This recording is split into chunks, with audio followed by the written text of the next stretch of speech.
siapa yang tahu umatku di antara kalian hamba Allah yang paling menakjubkan imannya. Jadi makutani Nabi tak, kira-kira makhluk yang paling menakjubkan imannya itu siapa?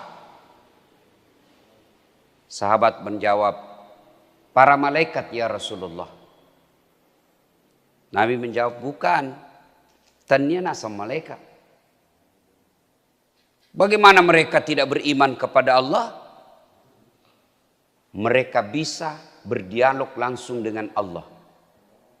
Jadi tidak istimewa itu. Mereka beriman kepada Allah para malaikat karena mereka bisa langsung melihat kepada Allah. Lalu sahabat berkata lagi, kalau begitu para nabi dan rasul yang istimewa imannya. Kata Nabi, tidak. Bagaimana kami tidak beriman kepada Allah? Kami menerima wahyu, bisa berdiskusi dan bicara langsung dengan malaikat. Ya wajar kalau kami beriman. Lalu sahabat lagi berkata, kalau begitu kami ini sahabatmu ya Rasul. Nabi bersabda, bukan juga kamu. Kenapa? Bagaimana kalian tidak beriman kepadaku? Mereka tidak beriman kepada Allah. Kalian ketemu dengan saya, kalian melihat mukjizat, kalian bisa berdialog dengan saya. Ya wajar kalau kau beriman kepada Allah dan Rasulnya, kau melihat saya. Kalau begitu seluruh sahabat berkata, kalau begitu siapa ya Rasulullah? Kira-kira siapa? Saya tanya, bapak-bapak pernah ketemu Allah? Bapak pernah ketemu Allah? Coba jawab, pernah ketemu Allah? Tidak. Pernah ketemu Nabi? Pernah lihat mukjizat? Pernah lihat mukjizat Nabi? Subhanallah, tidak toh? Tapi apa bapak beriman kepada Allah? Beriman kepada Allah dan Rasulnya? Beriman. Luar biasa. Tidak pernah ketemu Allah. Tidak pernah melihat Nabi. Tidak pernah melihat mukjizat. Tapi beriman kepada Allah. Percaya kepada Allah dan Rasulnya. Maka kata Nabi, kalian inilah yang menjadi orang-orang yang menakjubkan imannya, yang insya Allah bersama saya nanti minum di telaga Al-Kautsar. Kita semua lah ini tidak pernah lihat Nabi, tidak pernah ketemu, tidak pernah lihat mukjizat, tapi kita datang sholat subuh. Itu bukan karena menunggu hadiah, bukan karena mengharap bonus. Ada pembagian baju seragam, ada pembagian sembako. Kalau datang, memang dilihat hadiahnya. Sekarang apa ada yang mengharap beras datang ke sini? Tidak. Apa yang menggerakkan Bapak datang ke sini? Karena percaya kepada Allah dan beriman kepada Rasulullah. Maka itulah orang-orang yang menakjubkan imannya. Kita lah semua ini. Tapi apa cukup sampai di situ? Belum. Sebab Nabi pernah. Assalamualaikum warahmatullahi wabarakatuh. Salat maghrib. Assalamualaikum warahmatullahi. Ada sahabat namanya Sa'labah. Ini Sa'labah. Assalamualaikum warahmatullahi. Sahabat yang lain bersikir. Allahumma antas salam. Ini Sa'labah. Allahumma lantas jalan. Assalamualaikum. Lupa. Langsung lompat. Sahabat yang lain bersikir. Ini langsung lompat. Pergi. Karena ada orang begitu Pak. Assalamualaikum. Salam. Lihat-lihat pintu. Mana ini? Dan yang paling menjengkelkan lagi.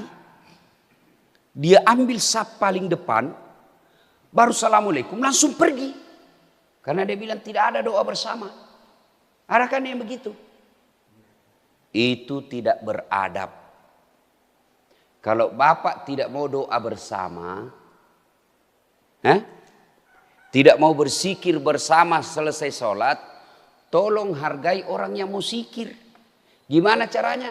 Di belakanglah kau duduk supaya kau tidak halang-halangi orang yang main. Kamu coba lihat, ada itu yang begitu Pak toh. Assalamualaikum. Langsung lupa. Kau tidak hargai orang tua yang ada di sampingmu. Mu polo-polo. Itu orang-orang tidak beradab itu. Biar hebat ilmumu, kalau kau tidak beradab, tidak ada nilaimu di hadapan Allah. Karena Nabi jelaskan, hairun nas anfa'hum linnas. Paling baik di antara kalian yang paling bagus manfaatnya. Kau rugikan orang, kau injak-injak. Bahkan Nabi ditanya, untuk apa kau datang ke muka bumi ya Rasul? Untuk apa kau diutus ke muka bumi? Kata Nabi, mencerdaskan kehidupan bangsa. Bukan. Memberantas kemiskinan. Bukan. Untuk apa? Liutammimal makarimal akhlak. Memperbaiki akhlak. Kira-kira kalau bapak assalamualaikum masih sikir-sikir tiba-tiba dipotong. Tersinggung apa tidak? Tersinggung apa tidak? Tersinggung pak. Mau kurang jarak nih ya. Maka kalau bapak ibu tidak mau bersikir setelah sholat. Tidak mau bersikir bersama. Ya sudahlah. Di belakanglah duduk. Di belakanglah ambil sab. Supaya anda tidak melukai perasaan sesamamu muslim.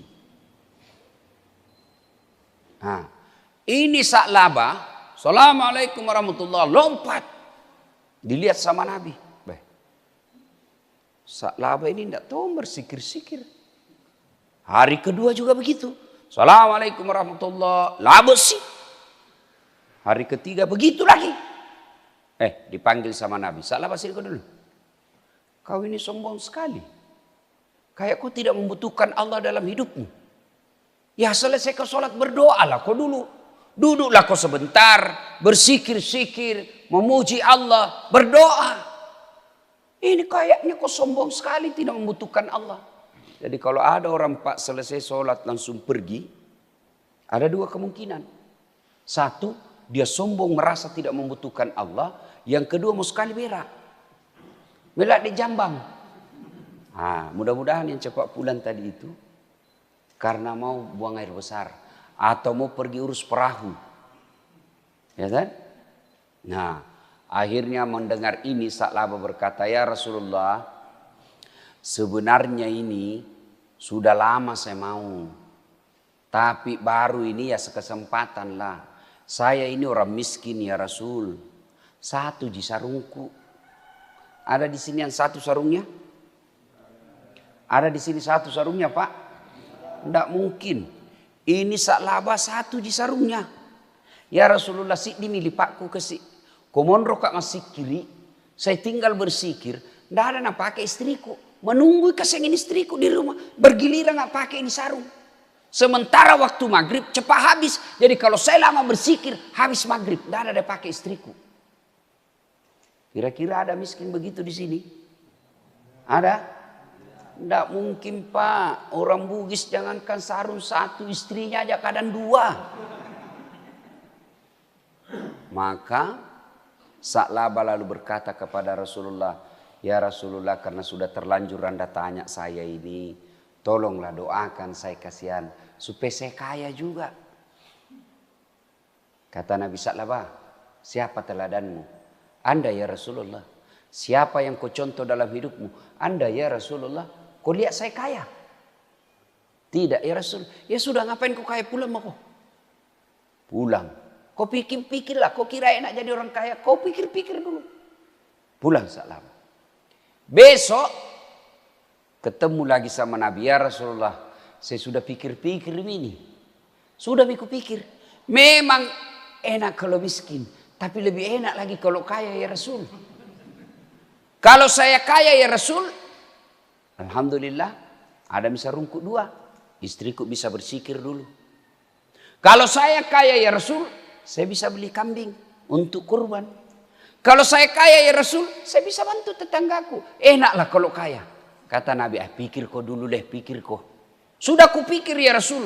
Memang enak miskin. Lebih enak lagi kaya. Kau mampu memikulnya. Siap insya Allah saya mampu memikulnya. Baiklah kalau begitu. Akhirnya Nabi doakan. Nabi kalau doakan pasti diterima pak. Ya Allah bukakan pintu rezekinya. Murahkan rezekinya.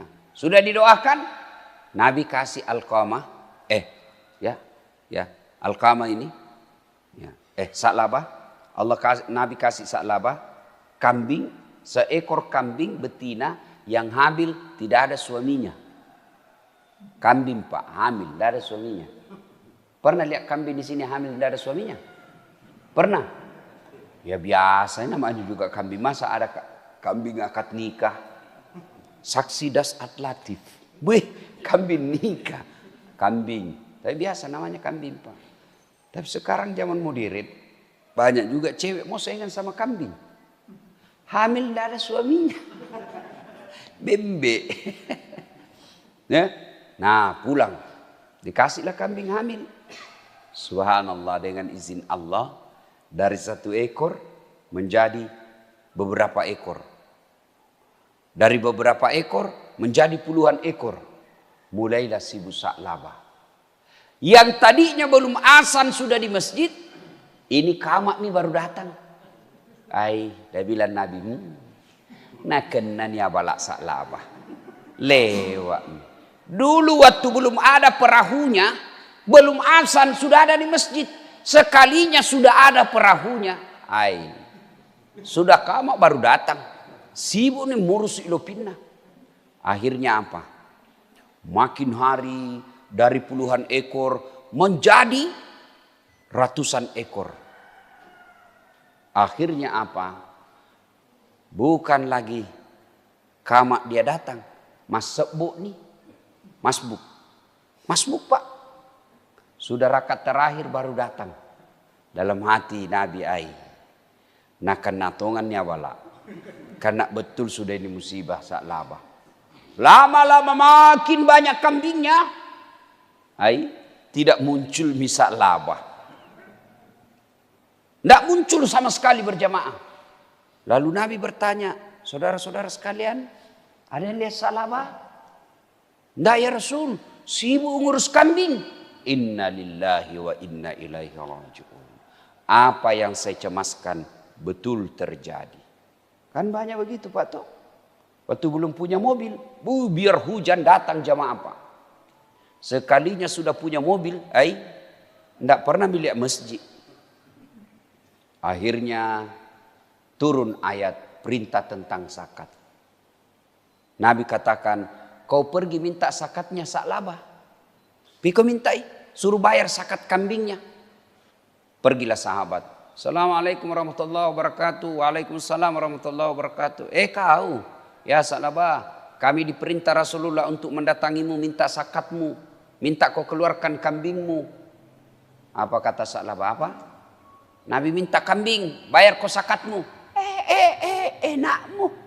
Saya setengah mati urus ini kambing. Siang malam saya urus. Gara-gara ini kambing saya tidak datang ke masjid. Kamu datang minta-minta. Siapa kamu? Lapor sama Nabi. Inna lillahi wa inna ilaihi raji'un. Nah kenatongannya balak Sa'labah. Datang 2 kali. Tidak bayar zakat. Datang ketiga kalinya penagih zakat. Tidak mau. Akhirnya wafat Rasulullah. Tidak pernah bayar zakat Sa'labah. Ada yang terlupa. Sebelum wafat Rasulullah turun perintah Quran. Informasi banyak di antara kalian sebelum dia kaya hamba Allah, tapi setelah kaya menjadi hamba harta.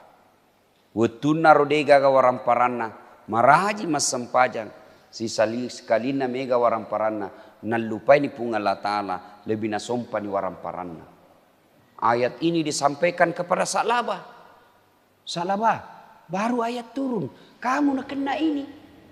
Kau je orang Madinah begini. Sa'labah kemudian istighfar. Astagfirullah. Dia ambil hartanya kambingnya. Dia kirim datang kepada Nabi. Ya Rasulullah terima zakatku. Apa kata Nabi Sa'labah? Sudah bawa pulang itu kambingmu. 3 kali saya pergi. Utusanku 3 kali itu sahabatku. Kau suruh tapi kau tidak mau bayar. Sudah kau kasih malu saya. Bawa itu. Andre. Kalau orang Bugis. Andre kau lah wajah. Andre nih. Andre mana nih? Maka kau pulang. Wafat Rasulullah. Sa'labah datang bawa zakatnya kepada Umar. Abu Bakar. Abu Bakar kata, mana saya berani? Nabi tidak terima. Apalagi saya tidak berani saya. Wafat lagi Abu Bakar diganti oleh Umar. Ya Amiral Mukminin, terima zakatku. Kata Umar, Nabi tidak berani terima. Abu Bakar tidak terima. Mana saya berani? Akhirnya gelisah Sa'labah,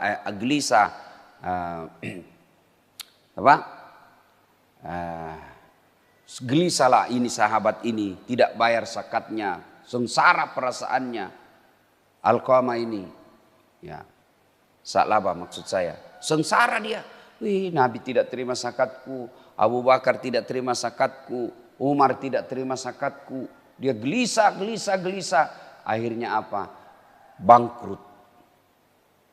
Mati semua kambing-kambingnya, hilang semua kambing-kambingnya, jatuh miskin, dan dikabarkan dia matinya dalam keadaan fasik.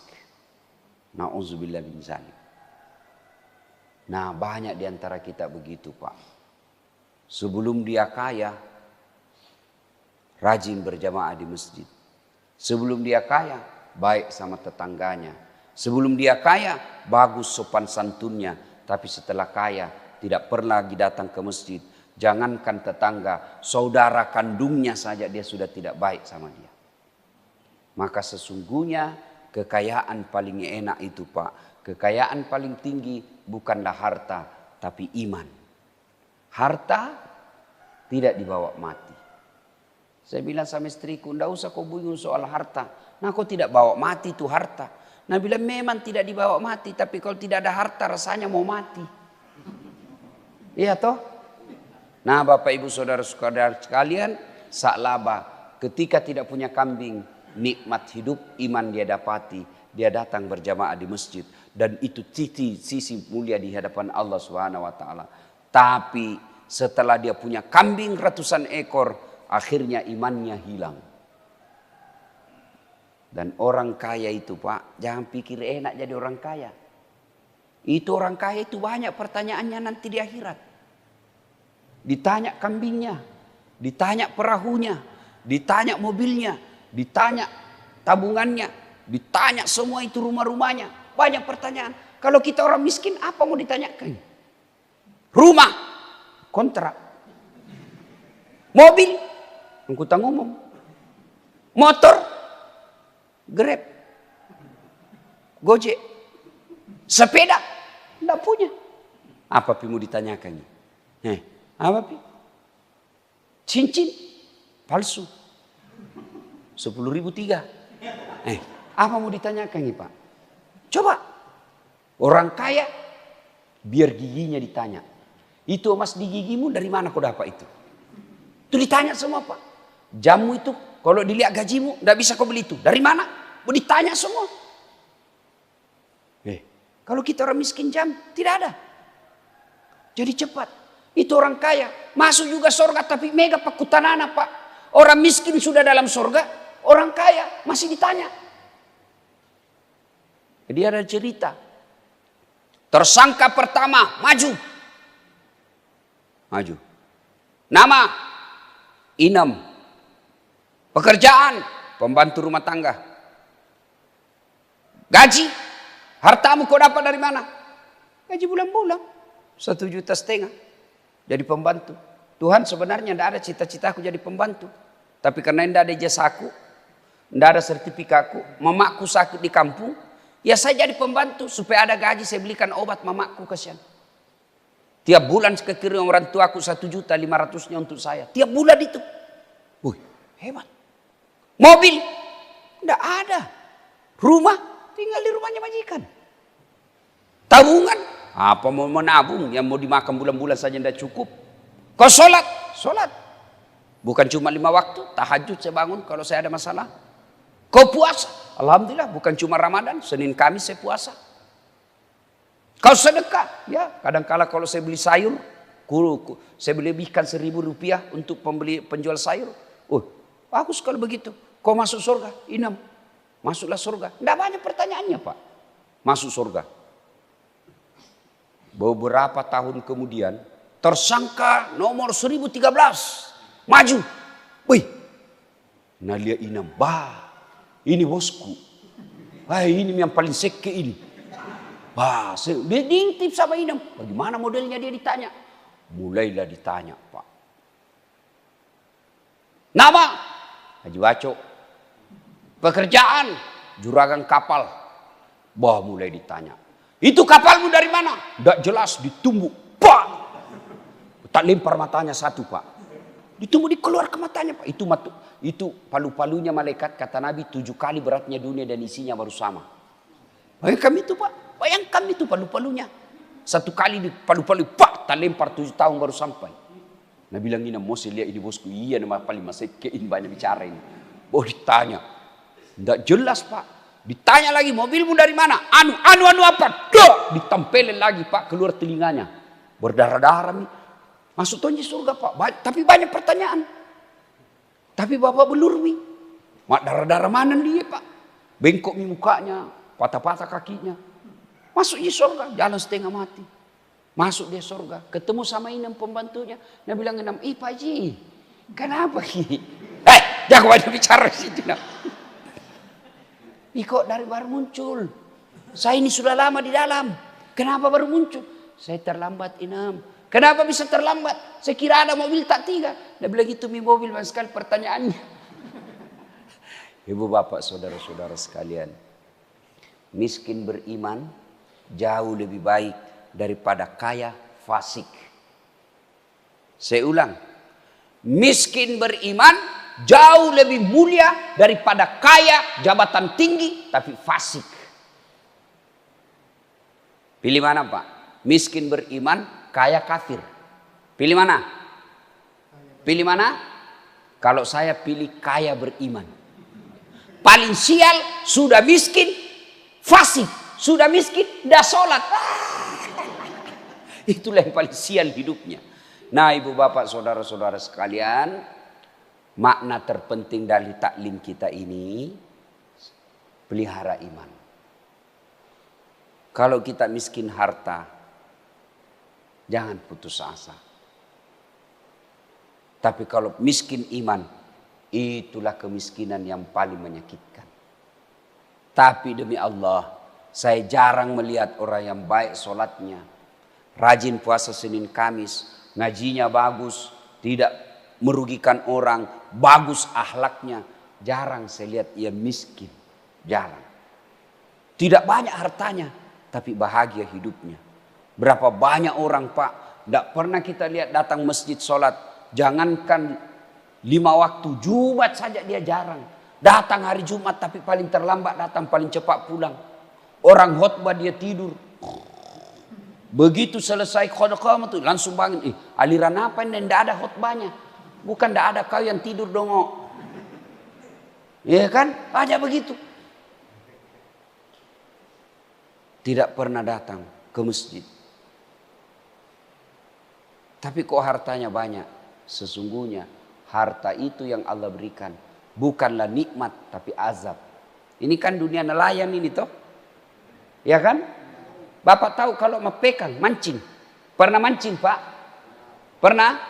Bukan pernah, sering. Itu kalau bapak mancing apa di ujung kain? Apa di ujungnya kail? Apa? Umpan toh? Nah itu umpan kira-kira mau kasih senang ikan atau tidak? Hah? Mau kasih senang ikan? Tidak, pancing. Namanya dipancing kok. Andre lu tikak kok. Makan. Bah! Berarti orang yang kaya tapi tidak pernah batu agamanya, tidak pernah ingat Allah, sebenarnya dia lagi dipancing. Dikasih makan kok itu pancing, di dalamnya ada kain. Begitu keken makan, naik, bayangkan nasibnya itu ikan. Bah! Kepalanya langsung dipotong, direbus, dikasih garam. Coba, begitulah orang kaya yang tidak bagus imannya, dikasih terus supaya dia semakin jauh dari Allah Subhanahu wa taala. Nauzubillah min dzalik. Nah, ibu bapak saudara-saudara sekalian, ini saja tausiah kita, mudah-mudahan ada manfaat. Jangan lupa tetap jaga kesehatan, ya. Jangan lagi kita bilang tidak ada corona. Kalau ada orang bilang tidak ada corona, sini saya bawa ke ruang isolasi. Orang yang kena corona jangan kau pakai masker. Maka caranya adalah pakai masker, ya. Pakai masker. Ini bagus ini masker. Tidak ada ruginya orang pakai begini. Tidak ada ruginya Pak. Ya, hidung insya Allah terhindar dari debu. Insya Allah. Kalau terhindar dari debu hidung, dek nak kena ki influenza. Ya. Nah, caranya memelihara kesehatan ini, satu, hidup sehat. Minimal istirahat 8 jam kalau tidur. Jangan begadang. Makan yang bergizi. Ya. Ustaz, mana mau bergizi Ustaz? Nah kita ini tidak punya pembeli daging. Tidak usah makan daging. Makan bergizi itu satu syaratnya halal. Jangan makan yang tidak halal. Ya, jaga perasaan, jangan selalu cemas, jangan suka berkelahi, jangan selalu dendam. Orang yang selalu enak perasaannya, hatinya selalu bahagia, imunnya meningkat. Kalau imunnya baik, maka biar masuk imun, biar masuk kuman, imun usir itu kuman. Imun itu daya tahan tubuh. Dan umumnya nelayan Pak, daya tahan tubuhnya kuat. Kuat dingin, kuat matahari, terendam air laut itu sumber obat. Ya, insya Allah.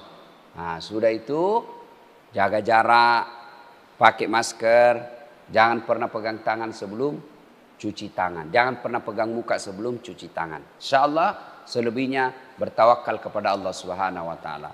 Ibu Bapak, demikian kita tidak buka sesi tanya jawab sebab saya harus ke bandara jam 7 dan saya harus pulang dulu mandi, prepare, persiapan dan lain-lain sebagainya. Insya Allah lain waktu dan kesempatan.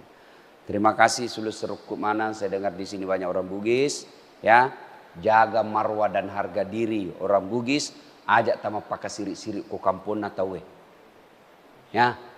Orang Bugis itu insya Allah kalau dia pergi merantau umumnya sukses dan dermawan. Jangkit sekek di, karena tidak ada orang suka itu orang sekek. Bahkan orang sekek sekalipun tidak ada suka juga itu orang sekek. Dia bilangnya kok piru mana mas sekek, padahal dia juga mas sekek. Itu jelek nih itu sifat sekek ya. Nah, ciri-cirinya orang dermawan itu di satu negeri, kalau masjidnya bagus, berarti orang yang ada di kampung itu dermawan. Tapi kalau masjidnya jelek, itu mas sekek mega tuh. Alhamdulillah masjid tak bagus. Tinggal ini kubahnya mau diperbaiki. Nah ini kubahnya. Ini kubah kalau tidak bagus, nah bapak mati orang yang baik rumahnya, nah cari kau nanti Tuhan. Kenapa itu? Nah sapa aku pengalat ta'ala, kau nanti kau biarkan itu kubah masjid kau tidak beres. Nah kau yang ketawa saya serius ini. Ya, mudah-mudahan ada manfaat. Terima kasih, lebih dan kurangnya mohon dimaafkan.